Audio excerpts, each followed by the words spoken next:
Everything rises and falls on leadership. If you're looking to level up your leadership skills for your side hustle, your small business, stick around today and listen to the master teacher, John Maxwell.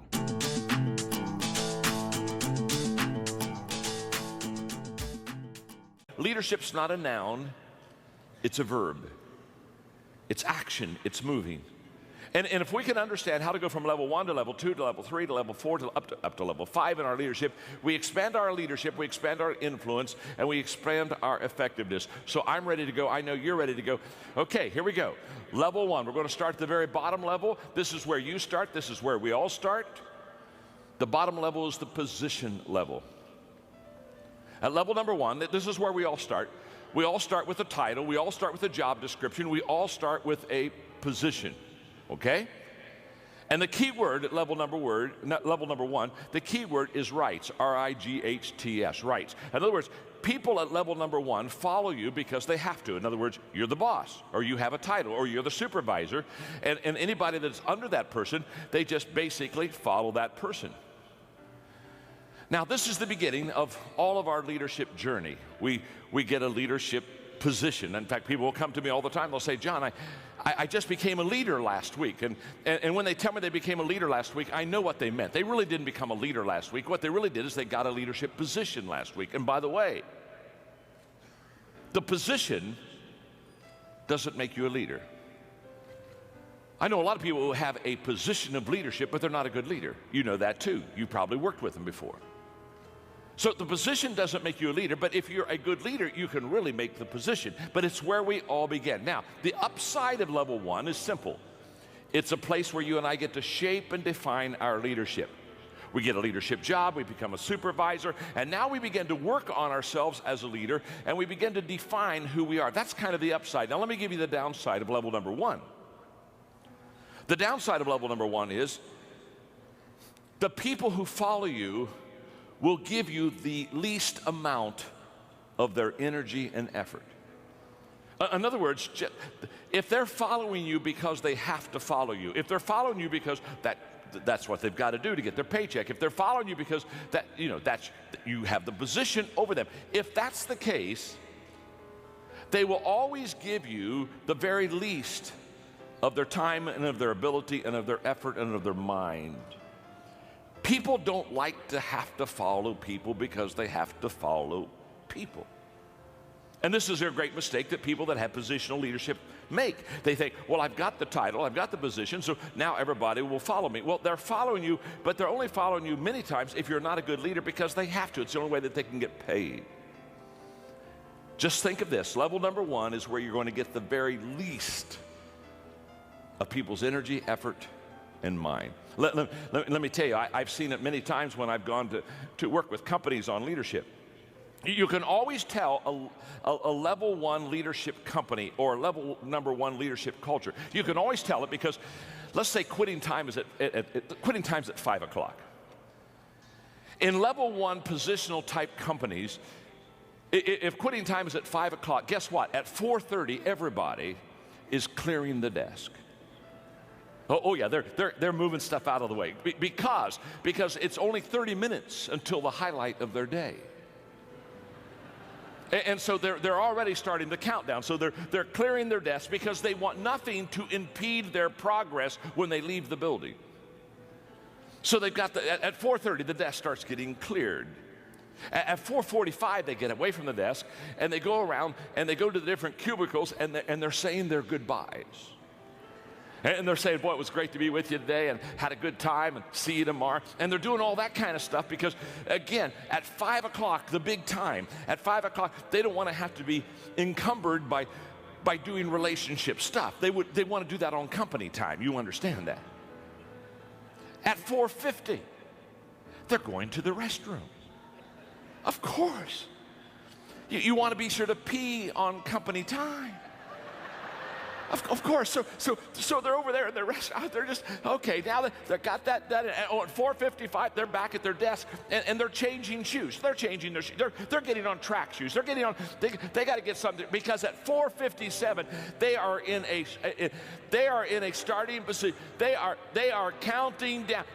And at 5 o'clock, Everybody's gone. I mean, you say, what do you mean everybody's gone? Everybody's gone. At 5 o'clock, they're all gone. I mean, you look around the office and they're gone. In fact, they're gone so fast, it startles you. And you run over to the window to look out in the parking lot, and you're totally shocked. All the cars are gone. And you ask yourself, how could people leave a building so fast without a fire drill? Let me explain.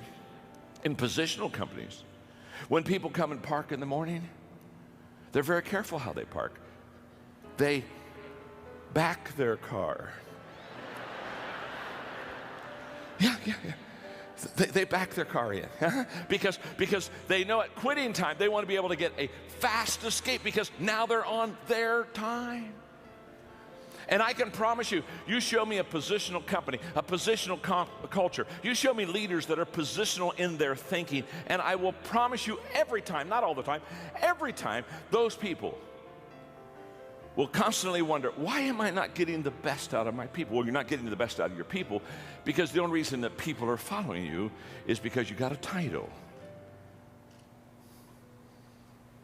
And they're going to give you very little energy. Now, the good news is you don't have to stay at level number 1. You can go to level number 2. So let's go to level number 2 as quickly as we can. The first level is the positional level. The key word there is rights. I get certain rights, so you've got to follow me. Level number 2 is the permission level. And at the permission level, the key word is relationships. And at this level, people now begin to follow you because they want to.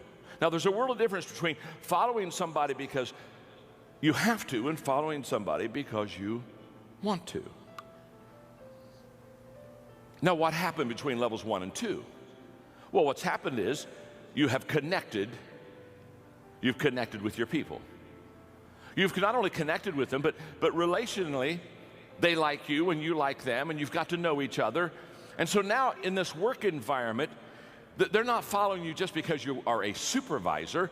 They're following you because you do have a position. You are a supervisor, but you are a supervisor that people like. And I'm always amazed. Aren't you amazed? I'm always amazed at people that have leadership positions or responsibilities, and they're not likable. Do you know what I mean? They're just not likable. People don't care for them. It's tough being in the people business and not having people like you. My dad is a terrible boss. He is so mean. It's tough. In fact, sometimes I see them and I just want to sit down with them and say, my name is John and I'm your friend. And I just want you to know, people don't like you. How many, oh come on, let's just have some fun. How many of you have ever had somebody you worked for that you just didn't like? And no, wait, oh, that was close. Let me qualify this for you. Not in your present job situation. You understand? No. I know that is not happening where you are now. You are happy. But how many of you in another job at another time on another planet? Come on. All right, come on. How many of you ever had somebody you had to follow and they just weren't like, let's see the hands. Come on, let's get those hands. Absolutely. All right, there you are. All right, let me ask the real question. How many of you are seating beside that person right now? No one likes you. Relationships with people are the foundation of leadership. You build your leadership off of relationships. Why? Because leadership is influence. And you cannot influence somebody that you antagonize. And every one of us know what it's like to have somebody, that we, that's hard to like. Now, on level number 2, what happens is you begin to develop relationship skills. And let me describe the leader on level 2. The leader on level 2, they have 3 things that they do extremely well to be a relational leader. One is they listen well. In fact, they take all of their leadership cues from walking slowly through the crowd and listening. They listen well. Secondly, they observe. They're conscious about where their people are and what their people are doing, and they're constantly observing them. And thirdly, they're learning. They're learning. And then in the process of listening, observing, and learning, they have an attitude of servanthood. They know how to serve. And they not only know how to serve, but they do serve. And they not only do serve, but they love to serve. One of the things that I love about Chick-fil-A, I live in Florida now, and so when I went down there, I began to talk to Chick-fil-A people. Said, come on, you got to get a whole bunch of Chick-fil-A's down in my area because I lived in Atlanta and I need my Chick-fil-A fix, and they're starting to come down, and it's wonderful. But can I tell you what I love about Chick-fil-A? They have a servant culture. Level number 2, they got that wired. They've got this relationship stuff wired. It's my pleasure. How can I serve you? It's a mindset. It's a culture. And if you're going to grow as a leader, you have to grow beyond your position, beyond your title. Yes, you have a position. That's level 1. But the second level is relationships and the ability to get along with people. That's level 2. Let's go to level number 3. There's another level higher. The third level is the production level. The key word there is results. And at this level, you're starting to help the bottom line of the company. You're starting to, quote, bring home the bacon. You're at this level, you become effective as a leader. And you become effective as a leader on level number 3 because you produce. And the characteristics of leaders at level number 3 are very common. One is that they produce by example. In other words, they are the example for the other people that follow them how to be effective and how to be productive. You see, the greatest motivational principle in the world, is that people do what people see. And too many travel agents, they're like, or too many leaders are like travel agents. They're sending people where they've never been themselves. And you want to be a tour guide. You want to take people with you. You want to say, this is the area where I've been, this is where I live, this is the area where I lead, come along and follow me. And at level number 3, your leadership begins to gain credibility because now you are fleshing out for the people around you and you are modeling for them things that they want to see, and you are starting to produce. Which something else happens because you're becoming productive in your own life. You begin to attract people that begin to be productive also. In the 21 Irrefutable Laws of Leadership that I wrote, one of the laws is the law of magnetism, and the law of magnetism just says we attract who we are, not who we want. So when I talk to leaders, often when we talk about recruiting, then I'll say, well, what kind of people do you want in your company? What kind of people do you want in your department as a supervisor? And they'll give me a list. They'll write things, I want somebody that's self-disciplined, and I want somebody that is service-oriented, and they'll give me a list of 4 or 5 qualities. And as soon as they give me the list, I look at those qualities, and then I ask them a very simple question. I say, okay, do you possess those qualities? Because see, on level number 3, basically who you are as a leader is who you attract on your team. And at level number 2, or level number 3, what is wonderful is that at level number 3, when you start to produce, when you start to really develop, when you really start to grow things, you begin to get momentum. And momentum is a leader's best friend because momentum is the great exaggerator. And once you have momentum, all of a sudden things begin to look in such a better way, and it becomes easier to grow, and it becomes easier to lead. It's a wonderful thing. In fact, level number 3 is where a lot of the problem solving is taken care of.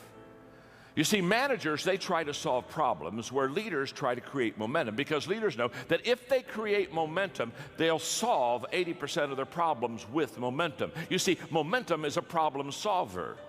Lack of momentum is a problem stopper every time. A train going 55 miles an hour on a track, if you had a 5-foot thick concrete steel reinforced wall on the track in front of that train, because that train is going and has momentum going 55 miles an hour, that train would smash through that wall and would just keep on going. Why? Because it has momentum. Momentum allowed it to get through a 5-foot thick concrete steel reinforced problem. That's what momentum does. That same train,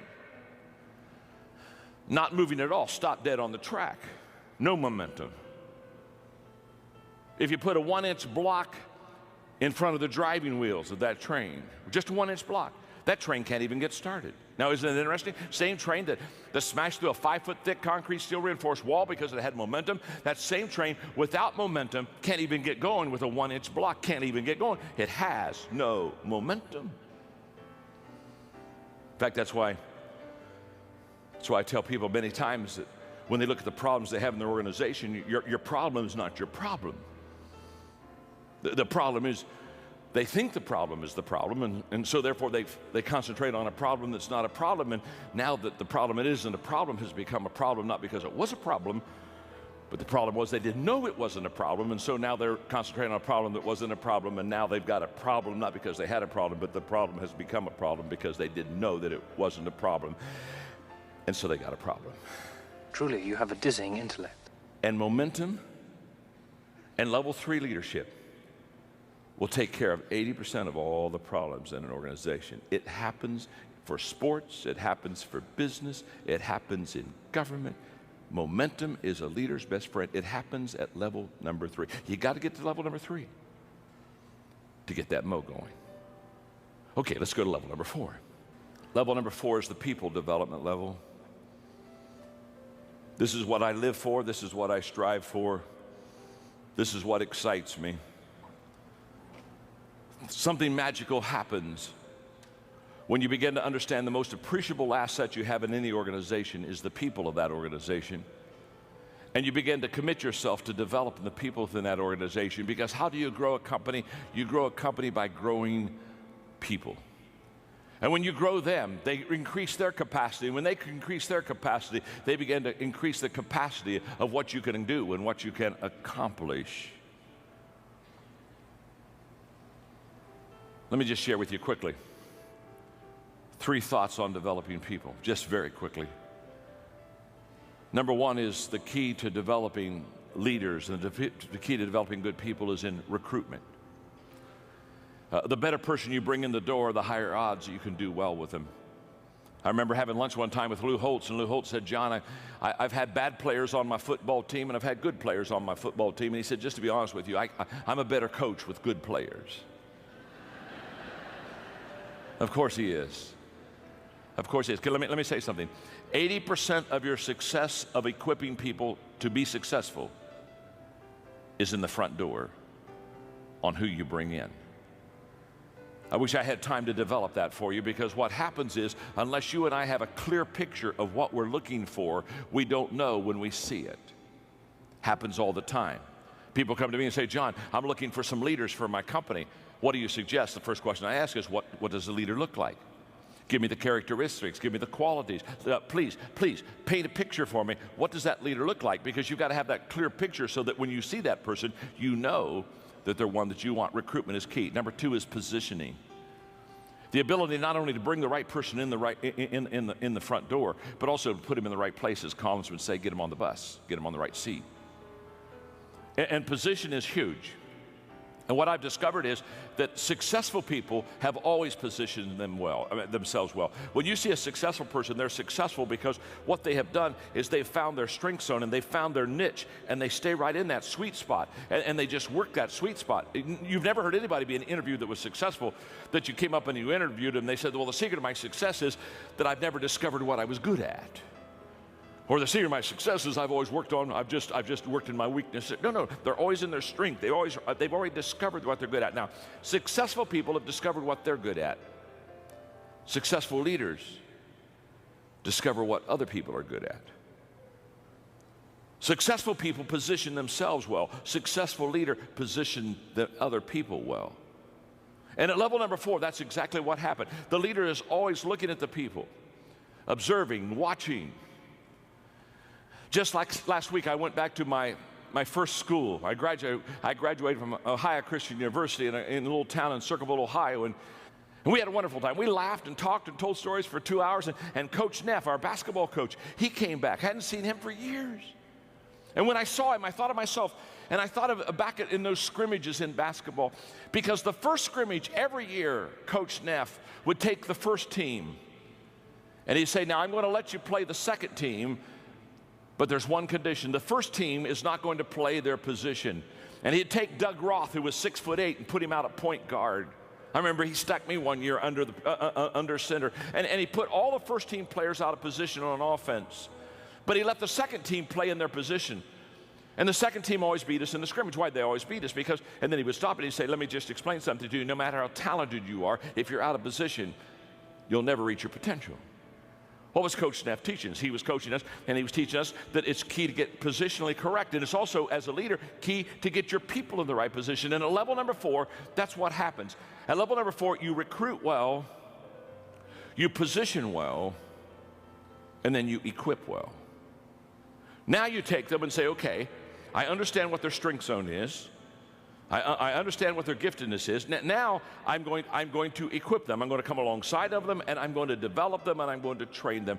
And I use a very simple, for many, many years, a simple 5-step equipping process. It really works. Step 1, I do it. It's that simple. You can't teach somebody what you can't do yourself. We may teach what we know, but we reproduce what we are. So if you're going to reproduce yourself, you got to be it yourself. So the first step is I do it. Step 2 is I do it and you're with me. I take you with me. Now we're going to spend time together. I'm going to be your mentor. I'm going to be your coach. You're going to watch me. You're going to observe me. You're going to see me in different situations. We're going to make sure that it works. We're going to make sure you're going to be able to ask me questions. Step 3 is now we turn it, and I hand the ball off to you. Now on step 3, you do it. You do it, and I'm with you.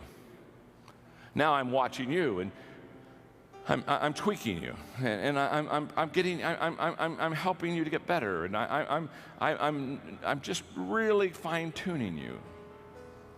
Step 4 is you do it. You just do it. You don't need me anymore. You know how to do it. You do it, and you do it well. And many times people think that equipping stops at step 4, but it doesn't. There's one more step that's absolutely essential. Step 5 is you do it, and somebody's with you. You've never really trained and equipped somebody until they can multiply themselves. That's where all compounding is. That's where all compounding of time, money, influence, the whole process. Compounding begins when you can train somebody who has trained somebody. I know that well because 14 years ago, I started a nonprofit organization called Equip that is now the largest leadership organization in the world, and we've trained and equipped over 3 million people in 154 countries. And the key to that is we don't train anybody unless they make a commitment to train somebody else. It has to continue to go on. That's level number 4. It's a beautiful level to be on. It's the level where you develop people. Now there's one more level. That's level number 5. The pinnacle level. The pinnacle level, the key word there is respect. Respect. You've done it so well with so many for so long that people just absolutely follow you. They follow you because of who you are, the qualities you have in your life. They follow you because of what you have done. And there's a great amount of respect.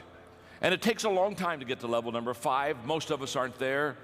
All of us would probably like to be there, but it's a lifelong journey. And what I want you to understand about the 5 levels is that's exactly what leadership is. Leadership is an always ongoing, always learning, growing process. Okay, let me ask you a question. You've got the 5 levels there, and you can see them, and you can see how each one kind of leads into the next one. And probably the question you've asked yourself now by this time, because you're a sharp crowd, you've asked yourself, wonder what level I'm on.